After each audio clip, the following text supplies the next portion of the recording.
What is purpose? If we assert that every man was born with purpose, then what is purpose?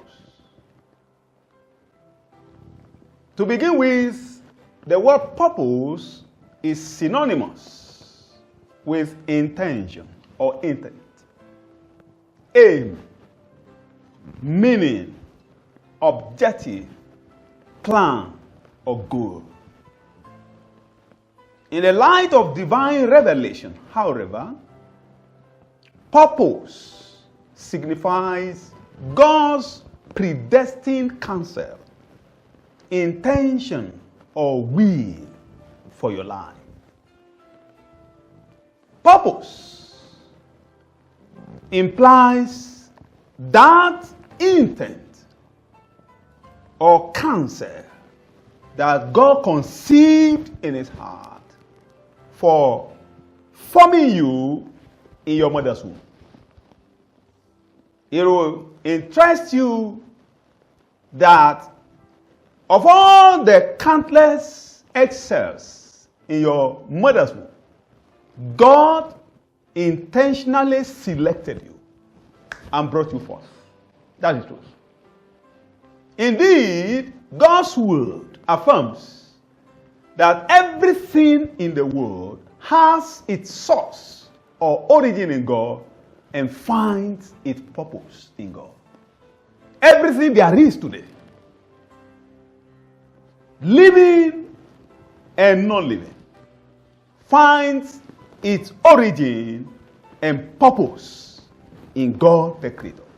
Colossians chapter 1, and I'd like to read verse 16. For everything, absolutely everything, above and below, visible and invisible, everything God started in him and finds its purpose in him.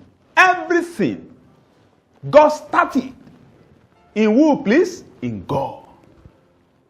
And because God is the cause and the reason for everything that exists today, everything, including you, finds its purpose in God. In short, we may safely infer that purpose, if genuine, begins in God, finds expression or fulfillment in God, and ends or culminates with God. Purpose, if true, begins in God, finds its fulfillment or expression in God, and ends or concludes with God. You know what? Until you discover God's intention, will, and predestined counsel for you, you cannot live a purpose-driven life. Whoever you are and whatever you become, whatever you achieve in life, until you find your place in God's agenda for the world, until you come to understand and you accept the revelation of God's will and intention for your life, you are living a wasted life.